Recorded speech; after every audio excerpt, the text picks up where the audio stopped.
today's event. We will begin shortly. If you are joining us on Zoom, you will be able to view computer-generated closed captions by clicking the CC button at the bottom center of your screen.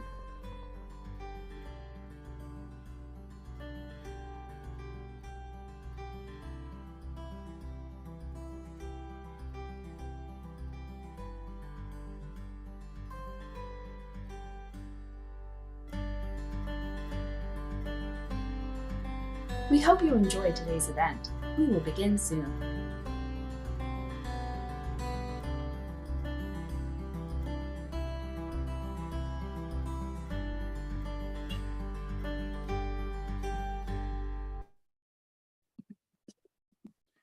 Greetings and welcome from coast to coast. We welcome you to our final September live event. I'm excited to invite you to be able to engage with us in more time around the theme of imagination. My name is Reverend Darnell Fennell. I'm the Director of Social Entrepreneurship, and we are part of MBA, which is your health and social service ministry of the Christian Church Disciples of Christ. We've enjoyed being with you this month, and we look forward to concluding this time together with some very special people that we have been able to walk alongside in their work over the last year or so, as they are imagining a better world, imagining a new church, and they are living out their imagination by responding to the needs of their community. So you'll learn more about them shortly, but this is one of the ways in which we live out our work. We've shared before, we have our SIT cohort, which is a 12-month process that we walk alongside entrepreneurs. This is one of the ways we support social entrepreneurs across the life of our church. But we also support through Incubate Partnership, which are more long-term connections with more established, but still young social enterprises, as well as our annual seminar, which we are engaging in the month of September. So there are a variety of ways you can plug in and be in conversation with us as relates to the work of having a social impact in your community, whether that's a social enterprise or just a church discerning how they may lean more into the community to be able to serve in meaningful ways. So again, welcome, and now I'll turn things over to my colleague, Ashley Mayhem. Hello. I'm excited for our final evening. This has been a month packed with lots of learning and inspiration. As Darnell shared, my name is Ashley Mayhem, and I'm MBA's Social Entrepreneurship Program Coordinator. So tonight's session together is going to be a little different in that we don't have a keynote speaker, and instead, as Darnell shared, we will be engaging in an exciting conversation with some of our cohort members, some from last year, 2021, and some of our current cohort members. You should have been able to view their contribution. They provided some brief workshops on things that they walked away with learning, or what they're navigating as part of their cohort experience. And we hope that this gives you a glimpse into what that process and experience is like, and piques your interest. So as you listen to what they share tonight, as questions arise, or maybe after having viewed some of their content, if you come to us with questions, we invite you to utilize the chat function or the Q&A function, and we can engage each other more fully. Yeah.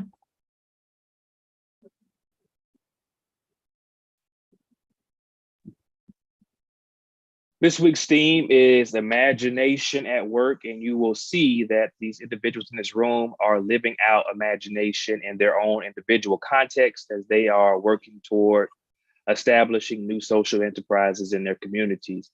One thing that we like to invite our entrepreneurs to do is learn how to pitch, to learn how to walk into a room and invite people into their vision and into their work, and let people know who they are and the work that they're doing in their community. So as opposed to the previous weeks where we've introduced people, this week we'll give each entrepreneur an opportunity to introduce themselves, as they know how to do very well as entrepreneurs in networking settings and being able to invite people into their work. So we will start with Amber Mattingly, and then we'll move into Delesslyn, Reggie Warren, A.W. Shields, and Managerrie Winston. And then we will invite our huddle leader, who has been a huddle educator for the last 2 years, Dr. Jennifer Madden, to introduce herself. Well, good evening. My name is Amber Mattingly, and I am the pastor of Heights Christian Church and the creative director at Sacred Flow. Sacred Flow imagines a world where all people live a trauma-informed, robust, and resilient life.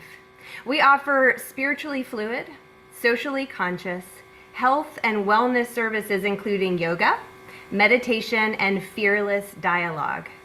Sacred Flow's signature program, called CPR, enhances middle school age students' innate ability to live with clarity, compassion, and radical amazement. Now, I am passionate about this work because when I was a middle school student, I was overwhelmed by the changes going on in my brain, in my body. My family was experiencing a lot of turmoil, and I ended up taking on a lot of responsibilities beyond my age. There was a lot of friend drama in my life, and I felt very alone. Well, in order to gain a sense of control, I limited my eating and developed an eating disorder. And so I have spent decades navigating the spiral of healing, and my curriculum is my way of turning around to set others free from suffering. Thank you. It's nice to be with you this evening.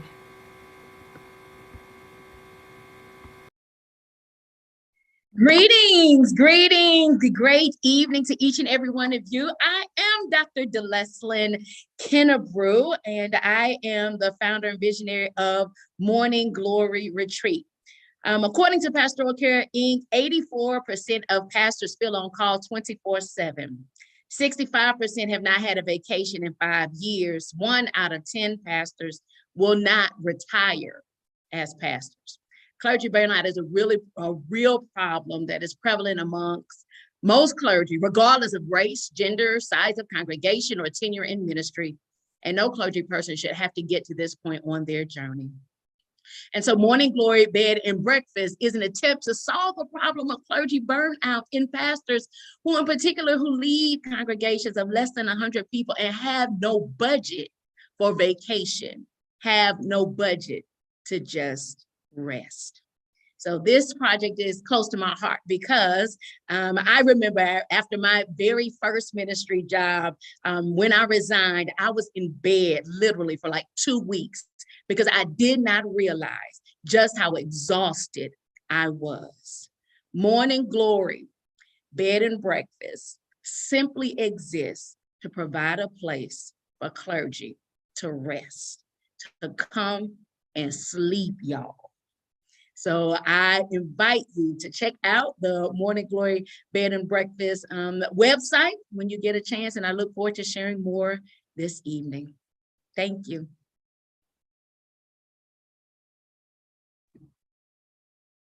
Hi, everyone. My name is Reginald Warren. Please feel free to call me Reggie. I am the founder and executive director of the Bridges Center for Youth, affectionately known as the Bridge. The mission of the Bridge is to ensure that every young person has the support they need to survive, thrive, and achieve their full potential. Ultimately, our goal is to provide a few different services to them. That includes the big five, so housing, primary and reproductive health care, health education, mental health services, and college and career readiness coaching, along with positive youth development programming. We're starting off here in Atlanta, Georgia, by providing college and career readiness coaching. And I'm passionate about this project because as a young person, I grew up in need of every one of these services. By the grace of God, I am still here today, still navigating and journeying, of course, but I want to start out by helping young people in similar situations to navigate that. We know that in 2020, there were over 42 million young people who were out of school and work. So they're known as disconnected youth. And so I think that I could have been that young person. Again, due to the support that I received, I'm here today, and I am passionate, and I believe it's my life mission and goal to ensure that other young people make it out like me. And so I'm really excited to be here and excited to share. Yeah, thank you.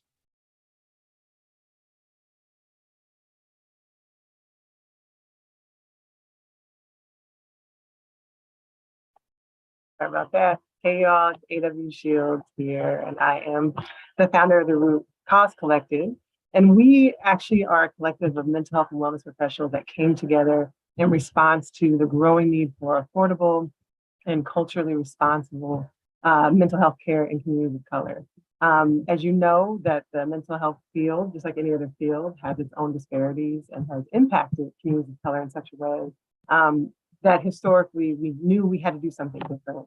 And with that, our mission in terms of responding to is really to tap into a part of our culture that we already do, is building community as actual means of preventative healthcare and mental health care to create an ecology of wellness for the whole being. Like any other ecosystem, we know that the physical, psychological, and emotional safety of our community are all connected. And understanding that the personal transformation that's necessary for social change has to start with us, knowing that we see our work is directly tied to the movement for abolition in this country, honestly, to actually change systems in connection with changing other systems. And so we do this work with nature-based and community-based mental health and wellness services, anywhere from mental health, spiritual health, physical health, sexual reproductive health, and then also family support services. But we're really leaning into the ways in which historic trauma, systemic discrimination, or internalized oppression actually impacts our mental health and wellness over time. And so we use an eco-womanist approach to our work that's very grounded in anti-oppressive mental model development, and most excited about the ways that we get to do this for each other. We get to use and think about the native and almost indigenous healing practices that are happening in our community and tie it together as professionals to help our community in that way. It's good to be here with you all today.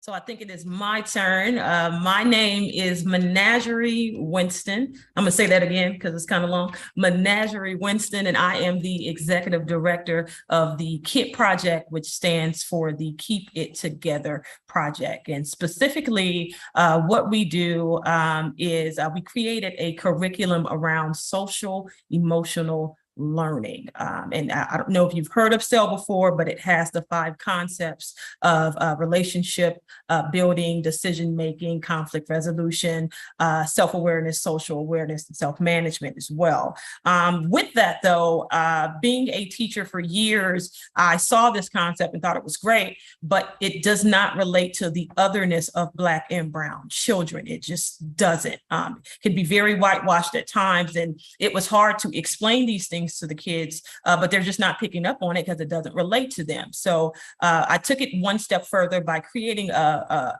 curriculum around SEL that talks about that otherness in Black and Brown experiences. But on top of that, adding in things about racism and dealing with identity and spirituality and those things that our children have to deal with growing up in different environments. Particularly, we do an event called Trap Yoga for Teens, where it's free for them.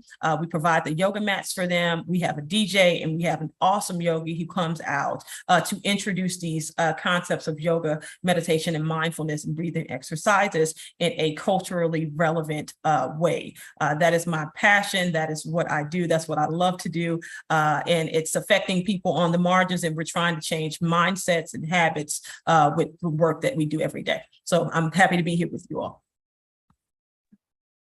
And good evening. I'm Dr. Jennifer Madden. I am president of Leverage Point Development. And as I always say, Leverage Point is a boutique consulting company. Boutique is fancy for just me. And I get to really do amazing work. And I'm so full with pride of my students that are just like on this webinar, killing it with all of their skill sets on display.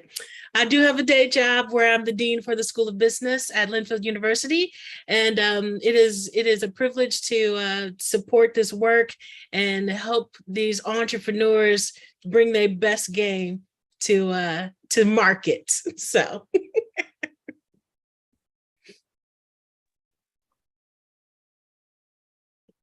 I just want to say deep gratitude. Ashley will ask the question. I want to say deep gratitude to be able to see your faces, to be able to hear the work that I've seen behind the scenes come to this moment to be able to share. So just gratitude for you all, gratitude for Dr. Madden for walking alongside us for the last 2 years, and gratitude to NBA who really is committed to making sure we can resource entrepreneurs in a way that they can excel. So I just want to express that. And now we can move into our questions. Yes. So this first question is specifically for Dr. Madden. And as you shared, you're Dean of Business, but what has your experience been like working with our cohort members the last couple of years? Maybe you can give our listeners a little understanding of what they get to experience in your involvement in that. So first, I have to say that I do feel in some ways really bad because I just try to, I'm filling up these bags with so much stuff. I'm trying to give them like a master's degree, over a couple of intensive weekends, and it's really wrong of me, but it's just so amazing to see the potential. And I just try to give the best of the immediate skills and insight so that they can, have rapid application.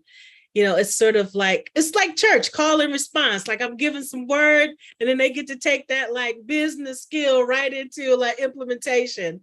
And the thing that I love and I think that you'll see this throughout this evening is there's power in the community that gets built as you're building a skill set, as you're taking like an idea and bringing it to fruition. You're breathing life into it. And so I would say that is the thing that excites me the most when I work with participants is that, they start to see the possibilities. They start to see their gifts and their skills as, monetizable, like I can actually do work that I love and make a living and give back to life in it. It's like a powerful way to imagine the world that we exist and contribute to, that your life's work can have impact and you can make a living in this life's work. So it's really like a powerful alignment of faith and works, this sort of like, entrepreneurship that we're supporting and training and the network that we're building. So it's an amazing piece to watch. Thank you for sharing. I'm curious, that's the professor's perspective. I would love to hear from the student. What has it been like to be able to have, if I'm not mistaken, correct my statistics, one of, I think, less than 10 Black deans in the United States, to be your facilitator and have access to her ear and her wisdom. How has this experience been for you?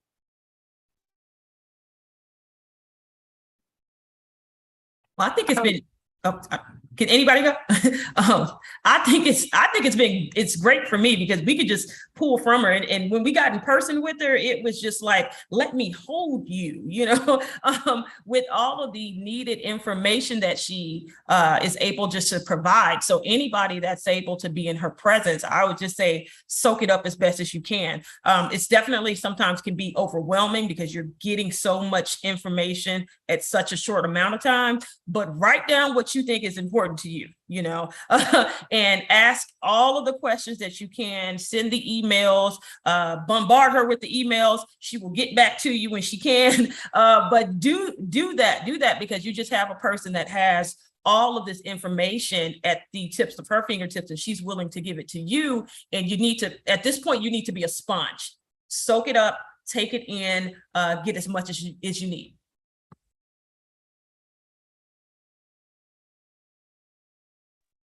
AW, you can share if you want to. Yeah, I'll be quick. I think what's really, some people out there come into this work and they kind of know what they need to do or they know their role. But for some of us like myself, I just wasn't socialized to be an entrepreneur. I wasn't socialized to think like an administrator. And I think having someone who understands that, like being, I don't say a regular person, but understands how to connect to my own socialization, whether it's being a Black woman, a woman, whoever, and be able to articulate some of the way our mentality. So I think what's grown for me is a mindset of an entrepreneur, a mindset of administrator. I'm an abolitionist. I'm a practitioner. I'm like out there in the streets, and to be able to really be that and stay that, and also understand the business terms and then bake that value system into how I lead has been something that has been neat to be just to hear and to parse out.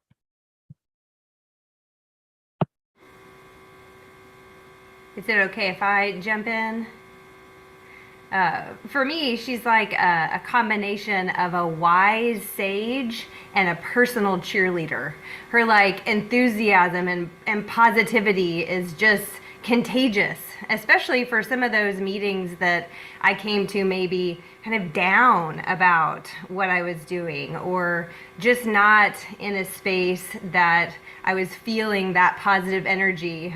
Just a few minutes in her presence and I was, okay, I'm excited again about what I'm doing and I have the next step. And she's just brilliant in how she gives it to you really straight. She's realistic about it, about the work that it takes, and she gets right to the heart of the matter really quickly. Let's just say she was the motivation for the workshop I submitted for the seminar. Slowing down on purpose, because it really is so much information that is given to you that you have to kind of step back from it all and ask yourself, what is mine to do today? What is my next step, my organization and where we are today, and for my idea and the implementation of it today? So, yeah. So much wisdom in the room because of our time together. I want to ask this question. This is not on your question sheet, but I think you all can be able to answer it. It's quite simple. And that is, think about where you are now, the work that you've engaged. You introduced yourself and your project. Did you imagine yourself here 5 years ago? Did you imagine yourself? Can you invite us into 5 years ago and all it took to imagine to get you into this moment in time? Let's kind of, because some people are holistic and they're at a space where they perhaps see you as over here, but it's important for you to give them a little context of how imagination took you from one place to another place. No. Can we start there? No. When I came into the cohort, all I had was an idea. That was it. I had no meeting, no plans, no budget, no spreadsheet, no website, no logo. All I had was a dream. That's all I had when I came into the cohort. And honestly, it was a dream that I thought, oh, I'll do this, 20 years, down the road, when I'm getting ready to retire and that kind of thing. That was my idea. And I can honestly say, because of the work that I was able to do because of the cohort and walking through that year, by the end of at the end of the cohort, maybe just 3 months after the end of the cohort in December, by March, I had purchased my house for my B&B. And so I am just excited, because I wasn't thinking about buying a property at the beginning, because I was like, oh, I'm gonna go through this cohort and then we'll wait and see what the Lord say. What the Lord got to December and said, move now. And so to answer your question, no. But thankfully I was pushed because of this cohort, because of my colleagues within the cohort. My peers were inspiring, as well as the facilitators of workshops like Dr. Madden, to do more with an urgency that I did not have at the beginning.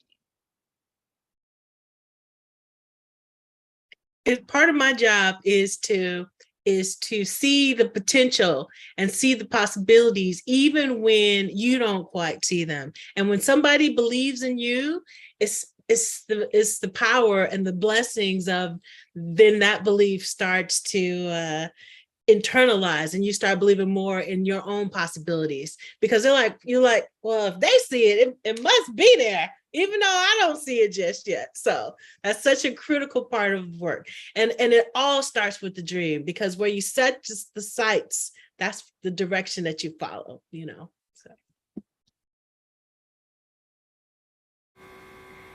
I think this is a really interesting question for me, because as I was looking at the calendar thinking, what was I doing 5 years ago? I was actually in yoga teacher training, and that training actually changed the whole course of the passion of my life. And it was in that yoga teacher training that I began to look around and notice that middle school students were a very underserved community. And so honestly, about 6 months in, I just started throwing myself into teaching everything, anything, no system, no process, no whatever. But all of that experience was not a waste of time. It was what I needed to be with the people who I was hoping to serve. And to really listen to what their needs were and how I could best serve them. So over 5 years, it just got more and more clear of what I felt called to do, so that when I came into the SENT cohort, I was ready to write my own curriculum based on the years of just teaching here and there and everywhere. So I'm so thankful as I look over these years for every class, every student, every step that led me to this place today. And I had no idea that this is where it was going.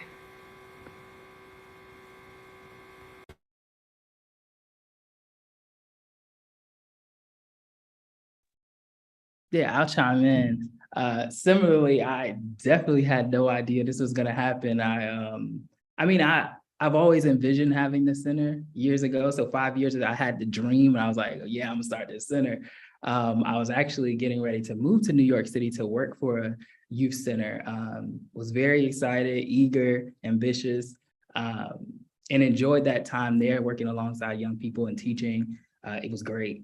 But the dream, I thought, I was like, man, I'll be like 50, 60 when I start a center in the South to help young people where I'm from, And so, yeah, even coming into the cohort, it was a dream. I had literally just quit my job though, because I was like, oh, this is happening, but had no idea, no real plans on like how exactly what steps need to happen to actually see it through. But being a part of the cohort has really, helped me to see like, it's actually very tangible. It's very possible. You just have to work the steps, and move forward. And there's support, endless support. So thankful for Dr. Madden, and being able to, I just want to like circle back, being able to like talk to Dr. Madden and give like tangible examples like, hey, I have this relationship dynamic issue with navigating starting a center. How does this work? How do I respond? I think has been very helpful. And NBA and the support in general, just the foundation like have created the center and started the curriculum is great. It's helpful as well. So I'm appreciative.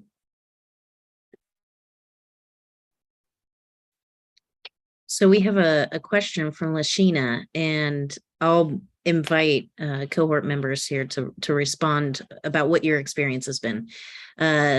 They ask, to what extent does the program support execution, as in the documentation, state and federal filing, tax implications, or is it more of a classroom setting?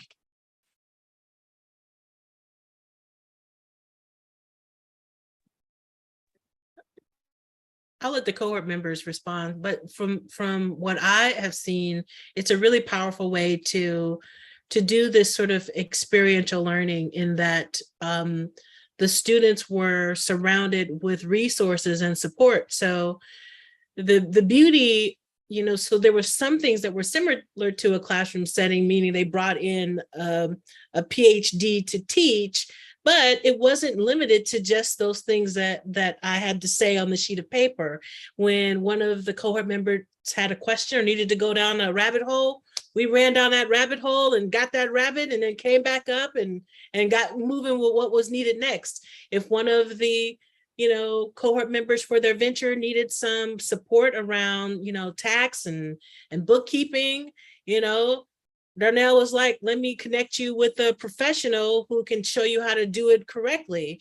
If someone needed, so it's really quite incredible, because it's not a one size fit all, which is very typical of most of nascent, meaning new entrepreneur training. This was a customized, we're going to get you to the finish line. We're going to carry you till you can walk by yourself so that you can be successful. And then we're going to champion that success. We're going to reinforce some new behaviors, and we're going to put people around you who can show you that you're on the right path when you feel nervous about taking a step forward. So it's difficult to explain in that simple of a nutshell, but from my vantage point, it really has felt like what has been needed has been supported. For me as a member, it's something where it's certain things that they can't do. You yourself just have to do them, when it comes to certain things. So don't get it twisted. There are certain things that you just have to do yourself because that's your business and so on and so forth. But particularly, we had one situation where in my cohort, we were going over budgets and I didn't have anything set up. And I just raised my hand to be an example, and me and Dr. Madden went through line by line, creating my budget that I still use today for that same purpose. We've had situations where, like I said, with the tax situation, or I think it was when we were trying to figure out, which categories we fell into, where they had a person particularly come out and talk about that stuff. So I'm not going to say that, they're going to do everything for you, because honestly, you need to walk the walk yourself. That's just, it is what it is. And how are you going to teach somebody else if you haven't done it yourself? But giving you the resources that you need, definitely in the moment, being able to answer certain questions and lead you down that path. Yeah, definitely. They give you everything that you need from there. Even with, we had a grant researcher come in. So we had a grant researcher come in. She took some time, sat with us all, and then brought up individual opportunities that for things that we can apply for, individual spreadsheets that we could do. So like I said, again, we can't say that you're not going to do in a classroom. Your teacher doesn't do all the work. Your teacher gives you the materials and the resources that you need. And then from there, you take that yourself and you do what you need to do with it. Now, that's your decision on how you want to do what you can do with it. But they will definitely hold your hand, give you what you need, hook you up with who you need to be with. I even went to Indianapolis and met with some partners of theirs just for casual conversation. So again, they can put you in the right places with the right people, but it's still on you to follow through and to do that.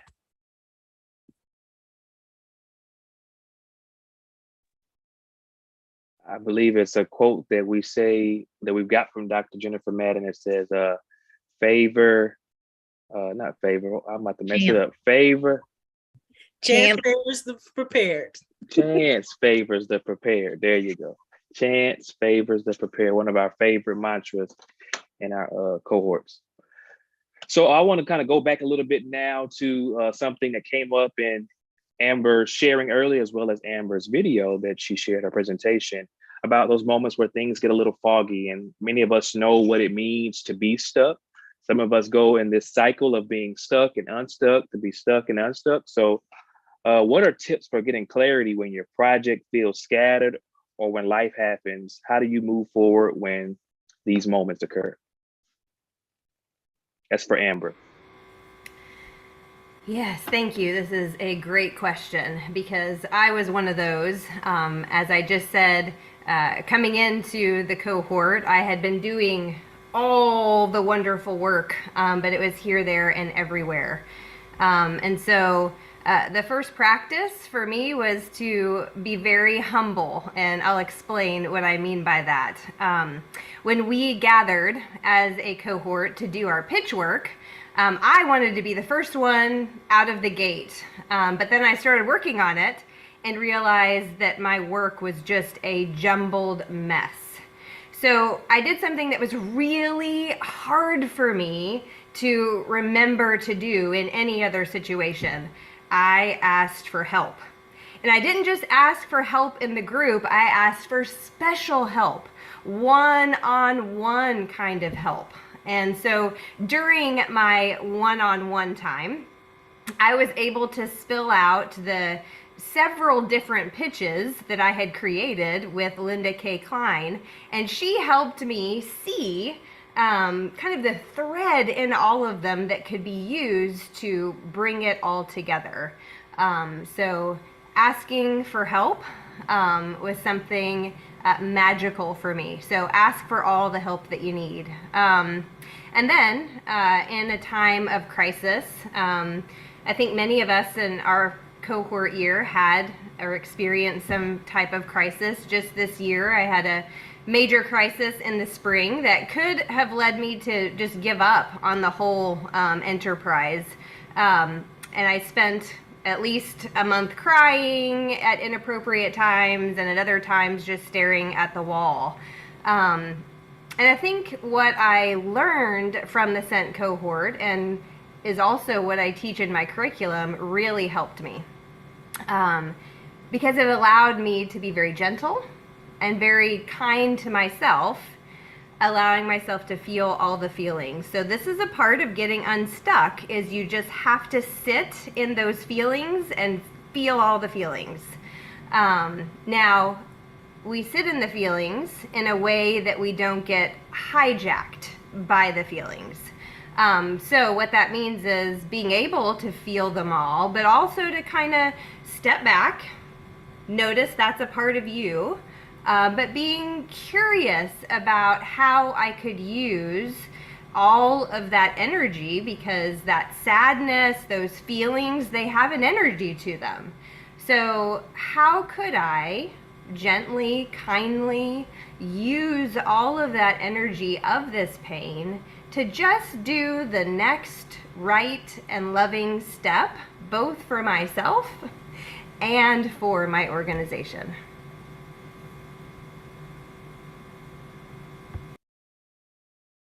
Thanks, Amber. I'm gonna invite AW to share here, but then after she responds, I'm interested to hear what everyone else's thoughts might be on this. AW, can you share about your process of understanding your own identity as an entrepreneur? What have you learned about yourselves, your strengths, or your growing areas? Or in other words, what have you all learned about yourself as leaders? Past tense, current tense, maybe something, serve what's cooking. Yes, no, I love that. It is something that I think about, the why of the work, like why we're doing this work. I remember in the beginning, everyone was like, what's your why? And I'm like, I don't know. Let's go to the next step. And they're like, what's your why? What's your why? And I think realistically, especially as a person of faith, I knew my why was directly tied to how we have internalized norms that don't work for who we are and how that infects us, right? So I'm like, well, that's for my mental health work, but it has become part of my own identity as an entrepreneur, that somehow I thought in the beginning, oh gosh, now I got to go put this performance on and go do these things that you do when you're in ED, and you're shucking and driving and trying to get people to support your work. And the team, my group saw me wrestle with this. Like, I don't want to do it. And what I found is I don't have to perform. I don't have to go against the actual vision of the work we do, which is breaking out of those things. It just means that I have to find like my center and my why and somehow weave that into my leadership, which I think sometimes we have all these like really like socially conscious ways, but then we go have to do capitalism structurally. And I'm like, oh, we don't have to.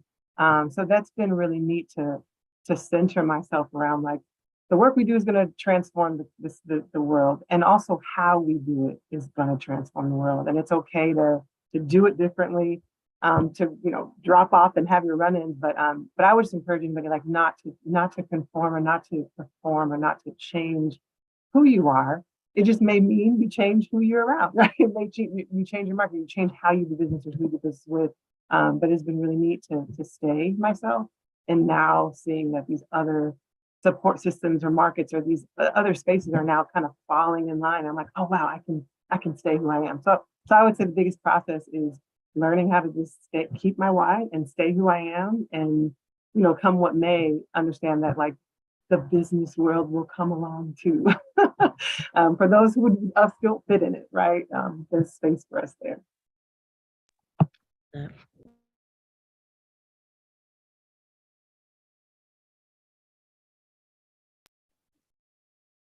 So I'm thinking about Delesslyn's presentation that she released this weekend. When you talk about discipline as your weapon, what did that look like for you?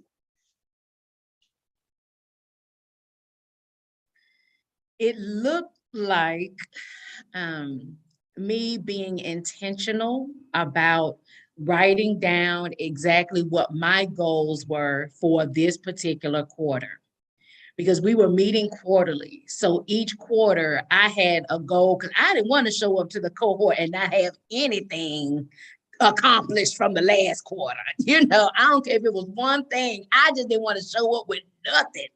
And so, so for me, it was the discipline of setting goals for each quarter throughout the cohort, so that I knew I was moving forward. It may not have been at the same pace as other people, but it was at the pace that was necessary for Delesslyn to make the progress that Delesslyn needed in order to realize my dreams. And so, yeah, so that's what it looked like for me. It was a discipline of setting quarterly goals in the direction of realizing my social entrepreneurship endeavors.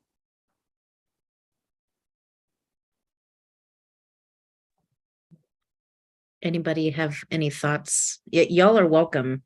I know I don't want to just breeze through all of these questions here, but what about the subject of discipline for the rest of y'all? Can you build off of that? What's been your experience?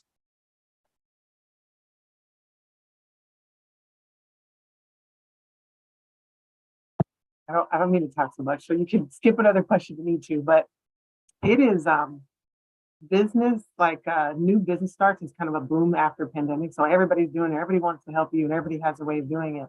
And I think it's really easy to kind of get caught up in the way people do it. And so a discipline of mine has been this like ebb and flow of centering down and kind of pulling away, getting off of IG, getting off of who's your competitor and all that, what you have to do, right? And just going back to the why, going back to the thing that motivated me to get there, talking with the people I want to serve, like just sitting with them and doing something, like really getting out of the more businessy part of it. Not businessy part. That's not business. It's more of like this like norm or cultural element where it really causes you to compare yourself. And I think that's one of the things that is people facing as people are doing things kind of unnormed, is there is a way to do business where you're not necessarily like sizing up, but you're really kind of going out and seeing what's there, and then going back and reorient yourself as to, okay, how is what I have to bring into the world complementing what's there, going to work with. I have a good mentor who tells me, if you see everybody doing your stuff, still do it, because ain't nobody gonna do it like you. There's a reason that your why called you to do it. And so the discipline for me has been like this: get out there, see what's going on, keep network, and be amongst the market you're in, but then always kind of pulling off and going back to the parts of yourself that are different, unique, and allowing both to form your work over time. I think what's important about that, the idea of discipline, is it's very powerful, in that it can mean many, many things. And so it could be the discipline that Dr. Kennebrew was talking about, and I need to have these things going. It could be the discipline that AW is like, it doesn't have to be this exact pathway, but it's all about the momentum, the forward momentum. It could be some of the discipline that, Ashley and Darnell and I practiced, and that, we had to huddle before the huddle so that we knew, how we had to mold and reimagine the curriculum in order to customize and meet the needs of the cohort. And so there would be some things that would emerge, or, Ashley and Darnell would go in and find out where did people feel their strengths were, and where did they feel like they needed to be better supported and nurtured. And then we would revise the curriculum to support that pathway, that journey finding. And I think that discipline doesn't have to be rigid. It just needs to be consistent and nurtured, and you will find your discipline, and that will be powerful for you. Mm-hmm. Yeah, I just want to chime in. I think for myself, trust, like the discipline to trust yourself and trust the process and trust that you belong and that you're worthy, and your idea hasn't come out of nowhere. It's come to you for a reason, and navigating that. I know in thinking about what I've learned about myself as a leader, I can be very particular, sometimes too particular. And I've noticed, perfectionism in myself and things that I have to unlearn, which can be hard, but it's needed. And I think navigating that and knowing like, okay, we can move forward. This doesn't have to be perfect, actually, because if you move forward with it, you're gonna see progress. Okay. Do not let perfection be the enemy of progress, is what I like to remind myself. And I think that's important to recognize as you're navigating as well.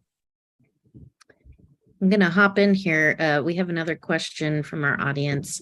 Dr. Madden mentioned learning or perhaps unlearning entrepreneurial patterns. What are some common patterns that cohort members have to unlearn upon entry? Dr. Madden, I'll open that to you, but as Reggie was just sharing, having to kind of shift one's framework or how you're going about it. So I'd also invite the rest of y'all to maybe share how you're unlearning some things. Honestly, top ones. One that, and actually AW hit on this, that in order to be an impactful entrepreneur, that you should come from an entrepreneurial family. Like that entrepreneurship is something that, you can't be taught, that you have to somehow, it has to be cultivated from this young age, and you have to have worked in the family business. Yes. And you can come and show up quarterly and get you some skill set and put your magic into place. We have to unlearn that, we are entrepreneurs of color, many of us, female entrepreneurs, underrepresented, and we don't have everything right here. So sometimes you just have to run your business with some bubble gum and shoestring until you can get something else. And that's okay. We don't have the luxury of having everything in front of us to move forward with. We don't have the luxury of having all of the answers, so, that we don't make mistakes. We don't have the luxury of not making mistakes. And there's power in like a falling down, because the getting up is even more impactful. And so those are the things that we have to unlearn and relearn differently to be impactful and effective in this space, that our voice has power. And even if we don't have the ability to write checks to correct mistakes, don't mean that we don't have a say and can chart a pathway that could be important. So those things, that keeping our power and not giving away our power. And I could keep going, but I think you get what I'm trying to get at. So I think I'd like to jump in here because I actually come from an entrepreneurial family. And I think there was a lot of unlearning that I had to do. One, my family is kind of the big, large idea, take out the multi-million-dollar loan and have this massive thing, and not start small, just big bang. And that to me is very frightening.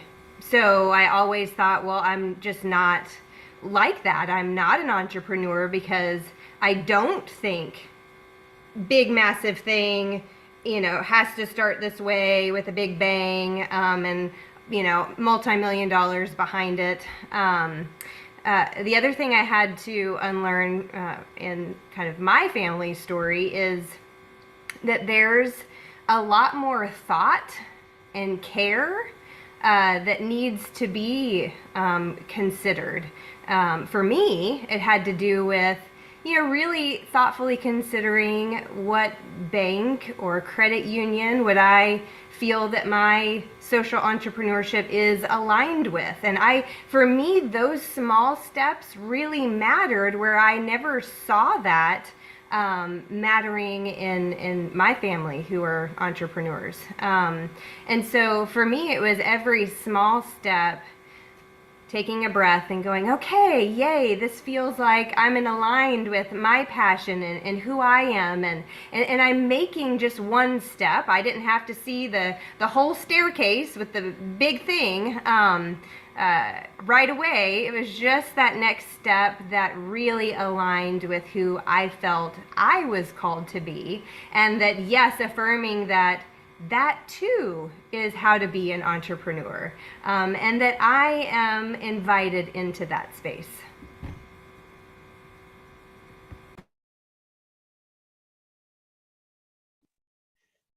That is good stuff. As we think about, when you set out to do an endeavor, we aim our hearts to be able to succeed. I want us to be able to talk about the F-bomb word that we entrepreneurs would call failure. So how have you failed, and what have been lessons from those failures? Just want to be able to know that term can invoke a lot of emotions. For some of us, shame. I know as a entrepreneur myself, new church planter, when moments haven't went the way, I can remember going home one, not be seen by anybody. That sense of shame, that sense of it didn't turn out the way I wanted to turn out. But it's important for us to be able to name that and to be able to look that word in the face and to be able to speak back to it. So you could offer some help around reflections around failure in your projects.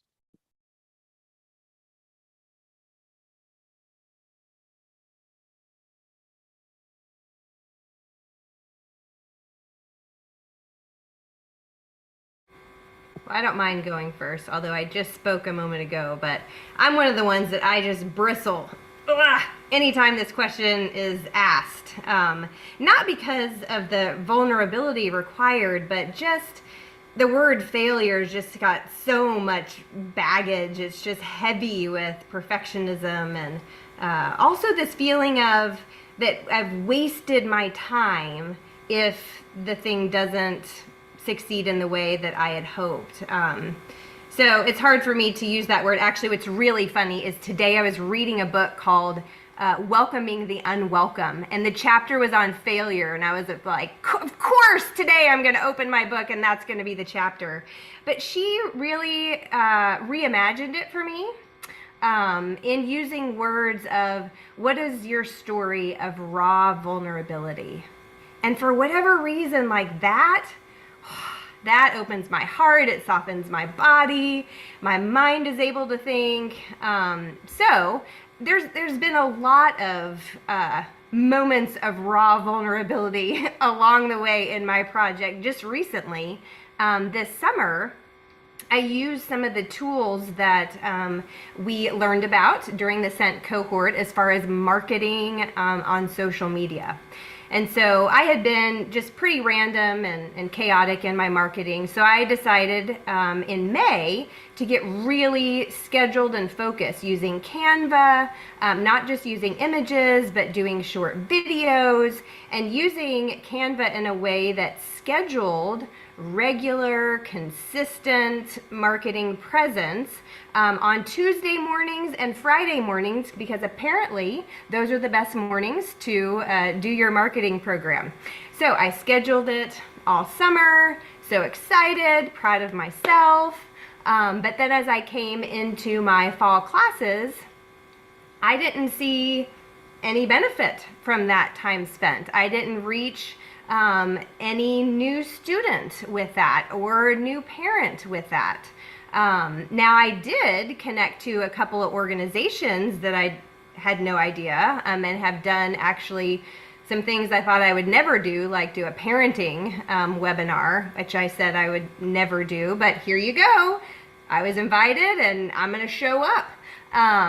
So it did give me that, but it did not succeed. It actually failed in the way that I was hoping that I would make connection with some new families. So that's my latest raw vulnerability moment.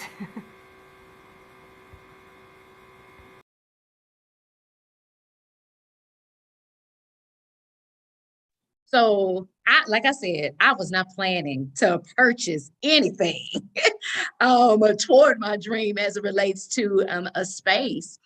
But when at the end of last year, I began looking, and there was this one particular house that I absolutely loved when I first walked in. I loved that house, honey. And I was like, oh, this would be great. I can imagine, clergy and other, leaders of faith coming in to rest and relax.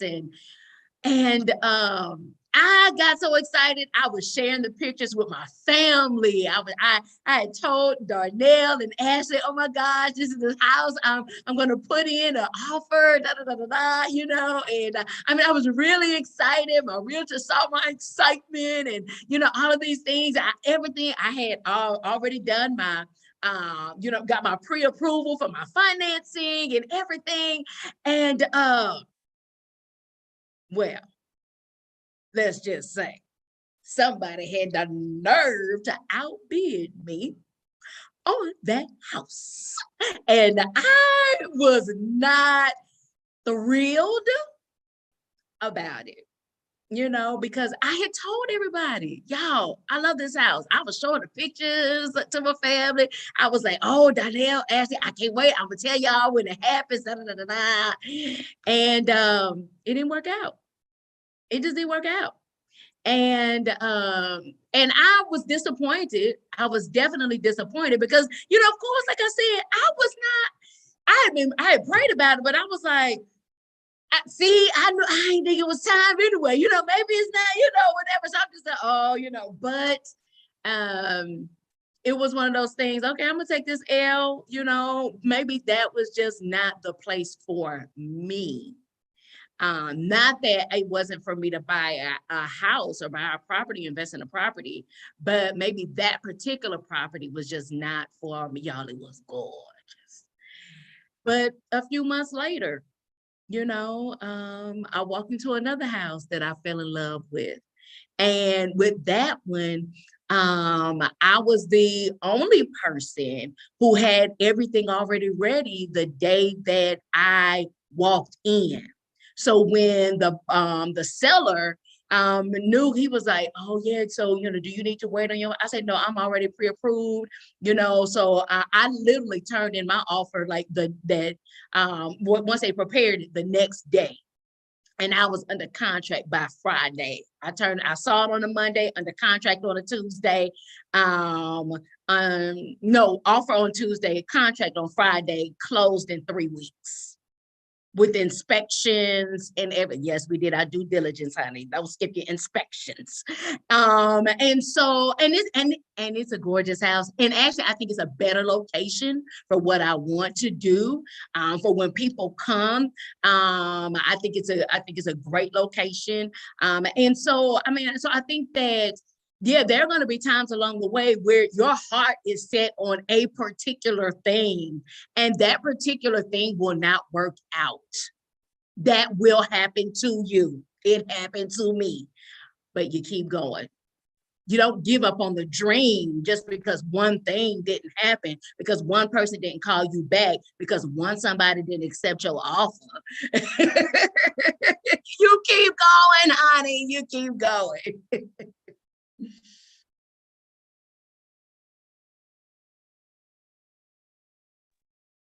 Reggie, got a question for you.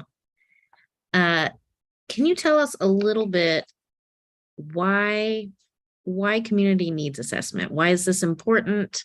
What's the most challenging aspect of needs assessments. We have a number of people who are attending SENT because they're curious. There are many people who have a specific demographic or context that they feel called to respond to. They are like y'all, they have an idea, or they feel called to show up and meet needs and correct some of these systemic issues that are in their context. So where does a community needs assessment come into play? Why is that important?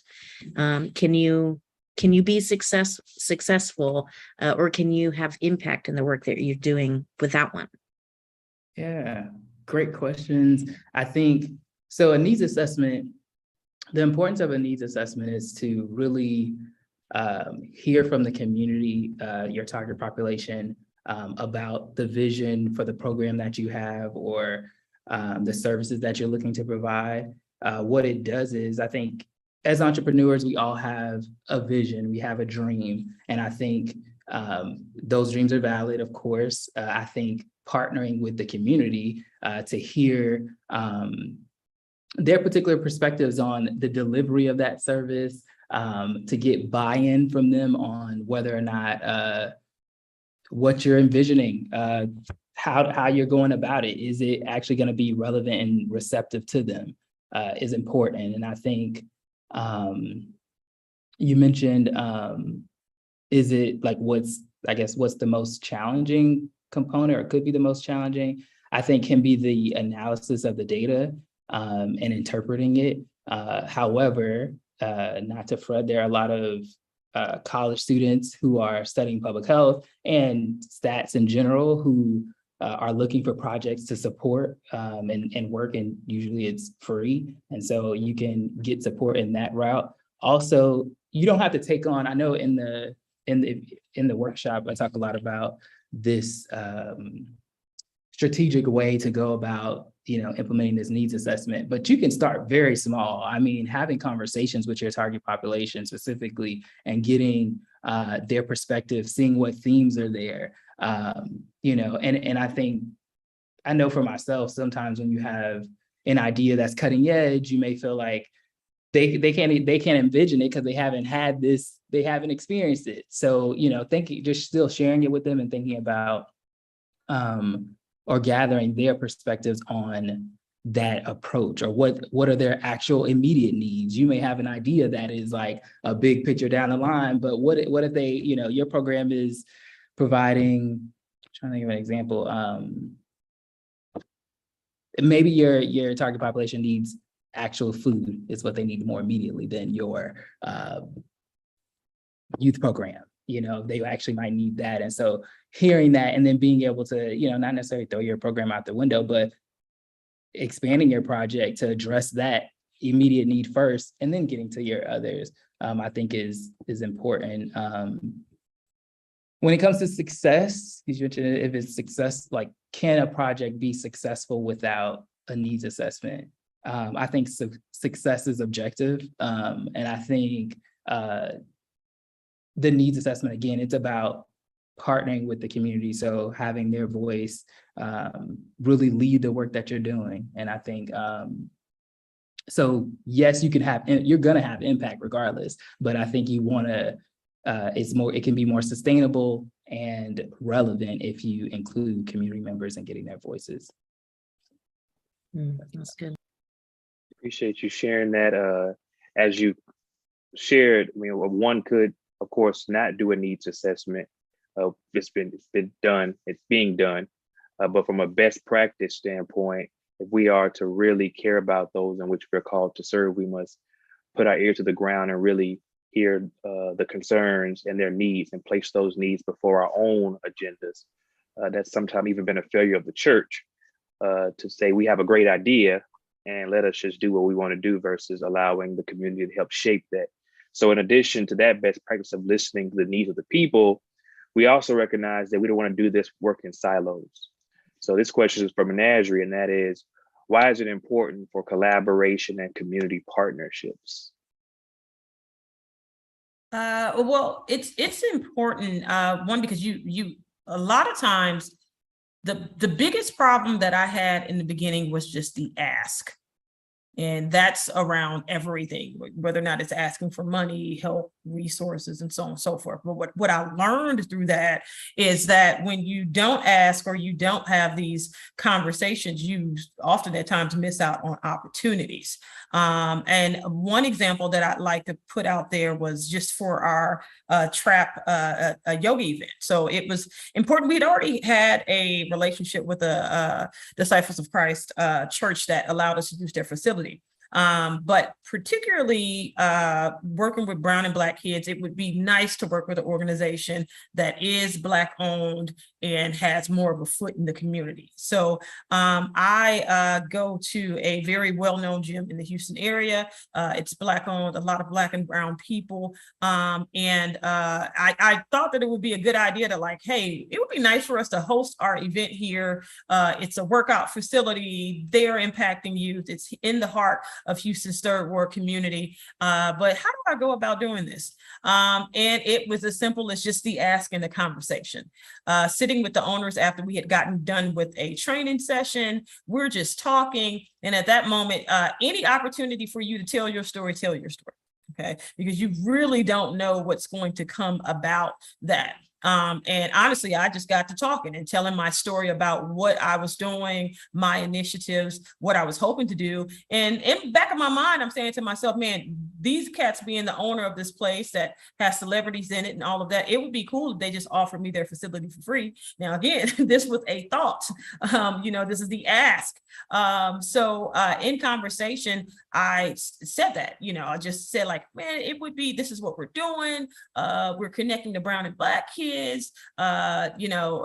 Here's history about what I do and how I got started. And from that simple conversation, I got a yes.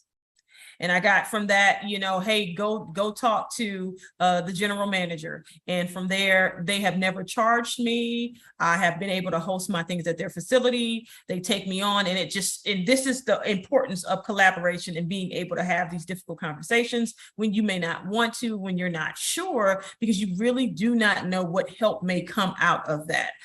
So I think it's important that have that ask, have that talk, have these difficult conversations and talk to everybody, because you just do not know who has resources for you, who can connect you to the next person. You don't know unless you just kind of open your mouth and be willing to collaborate and to talk to people.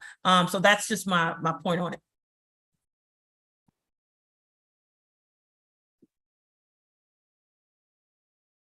Ashley, if I may take a question, privileged to ask another question, give our entrepreneurs a moment to kind of take a sip of water and breathe. We want to bring Dr. Madden into the conversation. I'm just curious, MBA is on our own journey of equity and making sure that we are working to be anti-racist, pro-reconciling organization. I'm curious, in the world of entrepreneurship at large, what are some of the barriers that you are seeing as it relates to access for those who've been historically marginalized?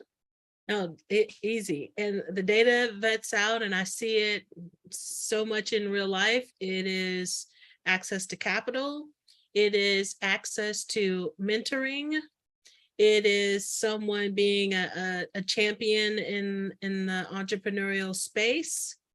It's having trusted circles to, make mistakes and ask questions around. It's really those things. And the other piece, it's really the willingness for, entrepreneurs of color to explore non-traditional spaces.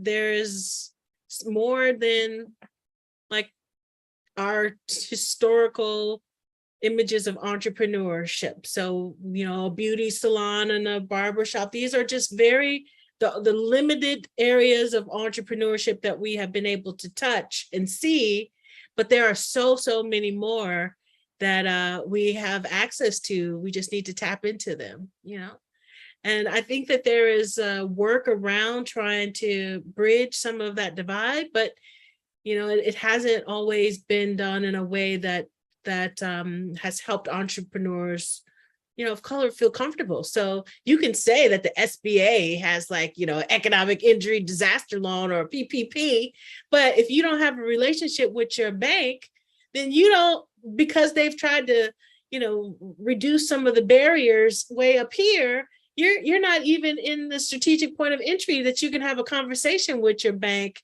or they're not still considering you as a worthwhile, venture to, even invest in a protected loan that they would get from the SBA. So it's tough. And sometimes the language barriers, because what we might see, we don't understand a P&L, we don't understand, about a balance sheet and some of the other components or return on investment or some of the business language that, doesn't have to be clunky, but can be. So we have to make things visible and accessible. And that's what programs like this, honestly, that's what they do. Can I ask a follow-up question, Dr. Madden? What are some of the trends that you have seen, or what are some of the ways that you have seen entrepreneurs reimagine field in response? Yes, honestly, I promise you that it's all about leaning into their faith, because so many entrepreneurs of color are faith driven, even if they aren't faith first. It's just, it's in there, and community driven, and the power of building community and building networks. And and then you start to see it emerge. You start to see people, trying on these new skill set, these new shoes. Then they buying the shoes because they believe in they got it, and then they opening up shoe stores. So it's like this tiptoe journey where you're getting your feet wet, and then you're growing in your confidence, and you're walking into your light and into your power. And I think that it's really those things, and seeing more people. Like social media can be overwhelming, but sometimes it can like put a flashlight on something where you can see yourself kind of modeling and adding your own twist to it to make it, even better, even more better, and so that's like a powerful gift as well. Yeah.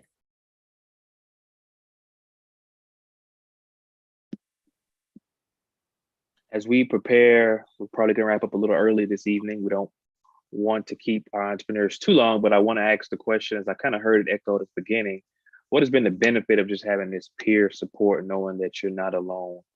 Let's talk a little bit about just getting to know each other as peers across our prospective work.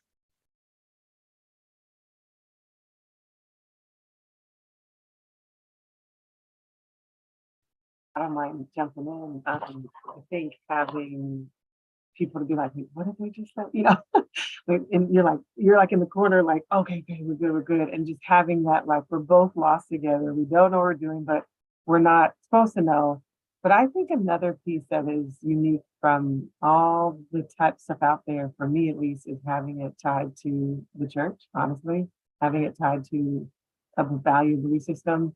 So much of our work may or may not even be, spiritual, if that makes sense for some people. But I think there's just energy behind business strategies, and there's value systems, and everybody has missions and vision. But I think there's like this core center with everybody in our group that they're not just saying it, like that's actually who they are. And so that kind of energy in a group is just, you just don't find that other places. Like there are other spaces where everybody's about, the work, but maybe their internal self, not because they're not Christian, but just because their internal self is their values are different. And so that was something that felt, the group just feels so aligned. Like it wasn't like comparing, and you're not afraid of people stealing ideas. And that's not even a part of it. It's like, how are we all advancing this work because we care, but also it's tied to our own calls. And when we tie that to our calls, we know that is nothing but the church coming around you. That part, and then just knowing the church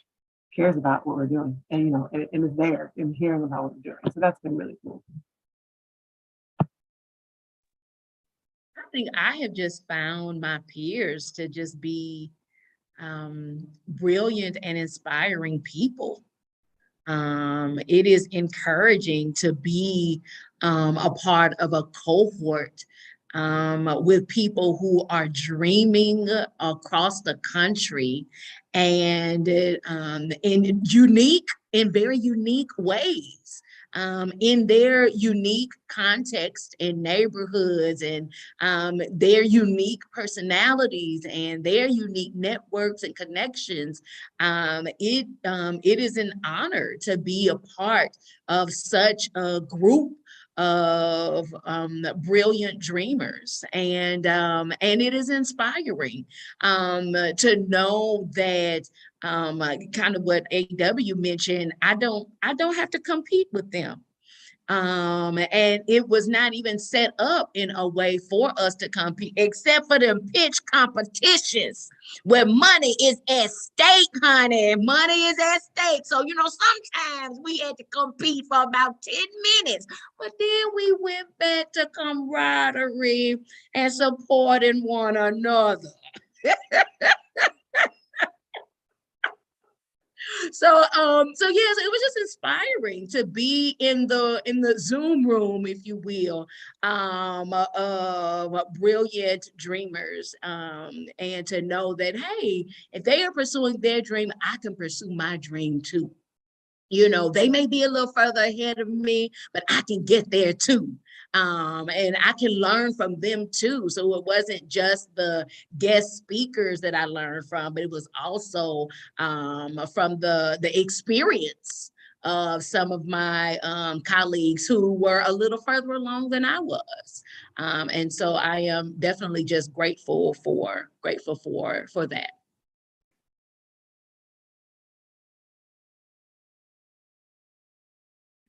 Yeah, I want to echo that. I think the peer support and being able to really just strategize and brainstorm and learn from my peers has been super helpful. Learning how to think about even specifically working with AW and thinking about mental health support. And that's something that I want to do work in, but she's challenged me to think about, how the lens I even apply to it and I'm bringing to it and what to be considered. Yeah, so I really have appreciated that. And then just the camaraderie, like it's cool to be around people who are like passionate and going after things. It's inspiring, it's uplifting. And when the challenges come, you can really be like, this is rough.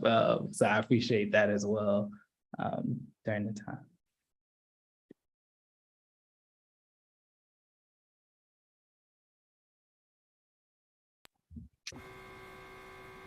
Go ahead, Amber. Oh, sorry about that. I think for me, I wondered how in the first Scent cohort in 2021, still being in the middle of just everything, how it would feel to get to know each other through Zoom, and would I feel connected, and would it be a space that I would consider these are my friends, and you guys just did such an amazing job. The way you structured it, the games we played and the crafts we did, and just like doing other things besides the work, but sharing that space together just made it very sacred. And I did feel very connected. And I have said this to multiple people and organizations that the Scent cohort with the NBA knows how to do virtual gatherings. You guys are, like, to me, the guru of how to do it right. So amazing, good job. The other thing is, and this is echoing, is just the collaborative feel. I have a project on the side that has nothing to do with Sacred Flow, but there's somebody that I'm collaborating with. There's 8 people, but one of them is from the Scent cohort, because we just had this moment and he and I just really clicked, and so now we're working on this other thing together. And so it's just fun to find these points where we can do good work together.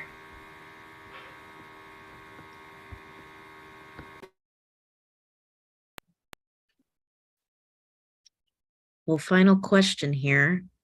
Darnell and I are really curious to know what your biggest takeaway, this is a two-part question.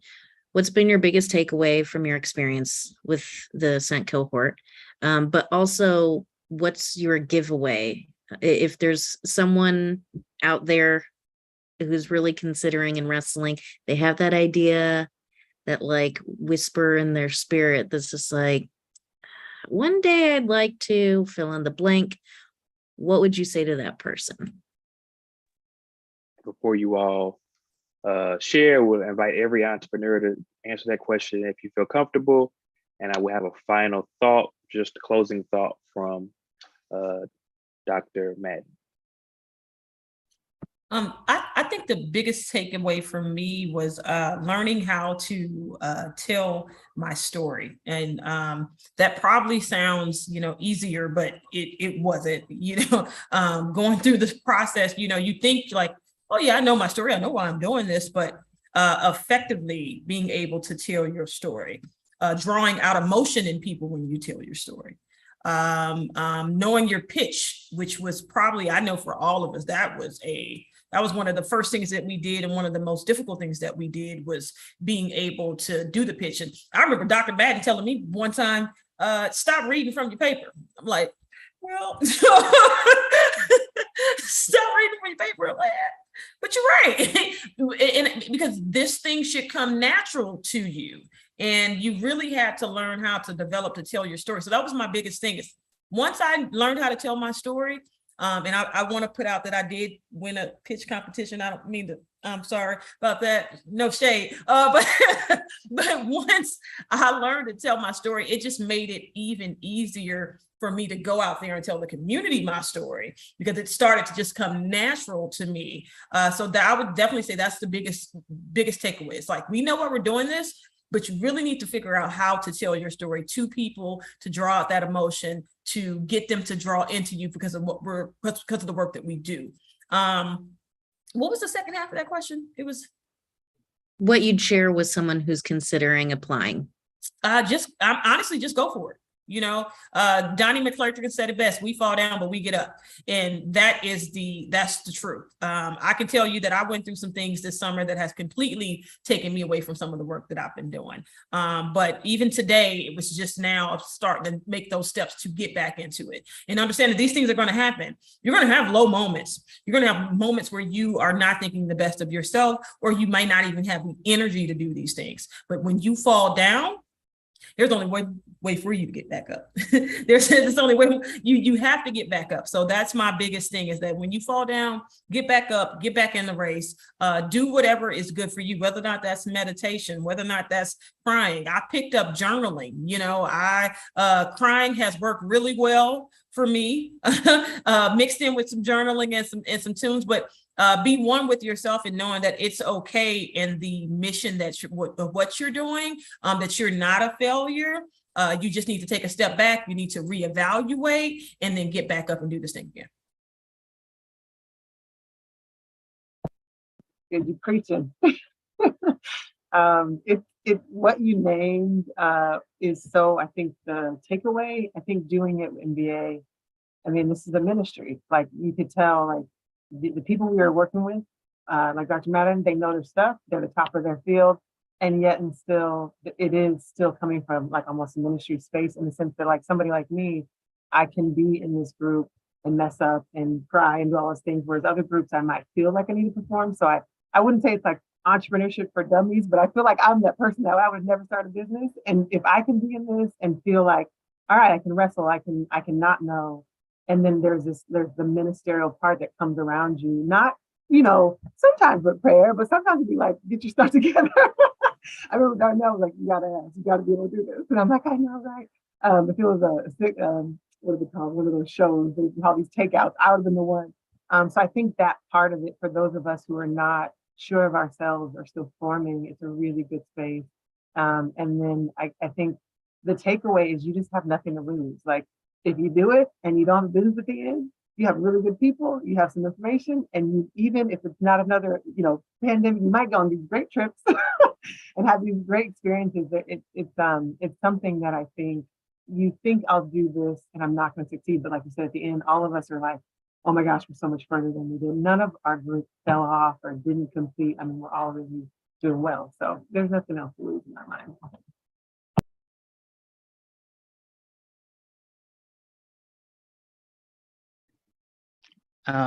I'll say my biggest takeaway is that this is possible.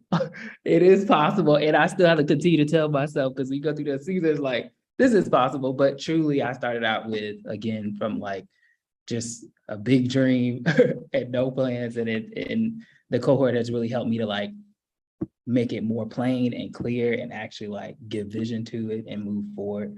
And so that I would say is my biggest takeaway. My giveaway would be definitely go for it. Like, go for it. You really, as AW said, you have nothing to lose, but also this cohort really can help you give vision, even if you're just starting out. Like, it will give vision, help take your project to take shape. So I say go. I think my biggest takeaway is that as a part of the cohort, setting goals each quarter was great. Using whatever way, shape, or form that discipline can help you do that. So do the work, know enough so that you can ask for help. That's a big takeaway. And then the giveaway, I think, you may be scared thinking that you're diving in the deep end without a floaty and the inability to swim. But really, this is a nice, gentle step, and the cohort is that floaty there waiting for you. This group really holds the space for you wherever you're at, whatever next gentle step or big leap into the air that you are ready to take.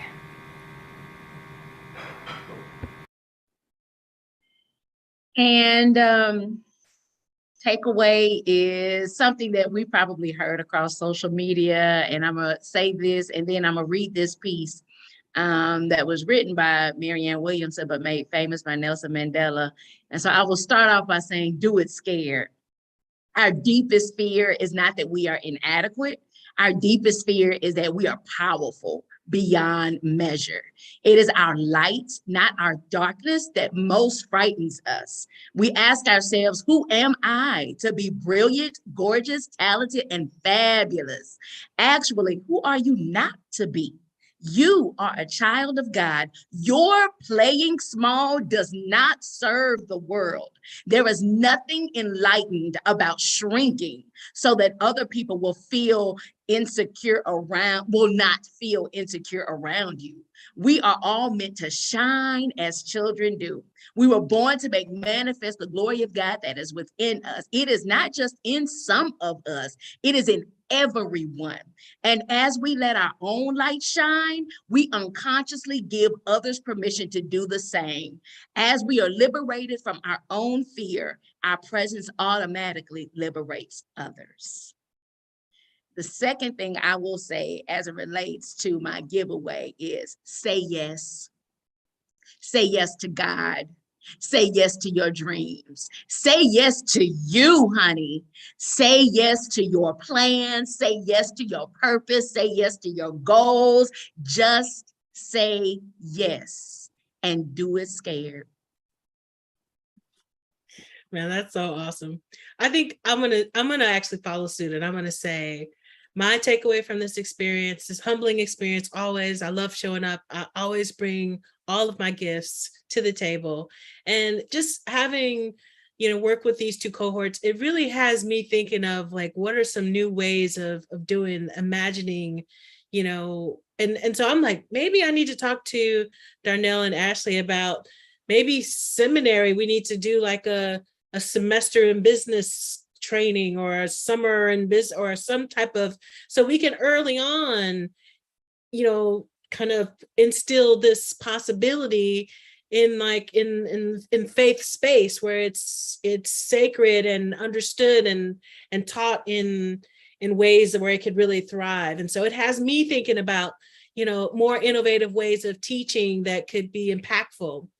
And so my giveaway is that entrepreneurship is incredibly beautiful, and I invite you to lean all the way in and unleash this untapped potential and possibility that only builds you and all of the people around you. So just, lean all the way in. So thank you. Well, friends, it is always so good. My cheeks end up hurting when we have our time together because I feel like I just smile and I'm laughing the whole time. And for those of you watching, thank you for joining us. We hope that you felt inspired. Please just do it.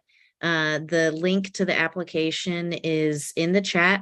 And as AW mentioned, and we hadn't quite highlighted, we do not have a particular end goal for what your experience in your journey looks like. We simply want to walk alongside you. That is what our work at the MBA is to accompany you. And so we want to do that in the ways and alongside the ways that God is calling you. And so if you have that idea, please apply. We'd love to see what unfolds. Friends, cohort members, Dr. Madden, thank you so much. Thank you for wrapping up our Scent September. And if you have any questions or anything,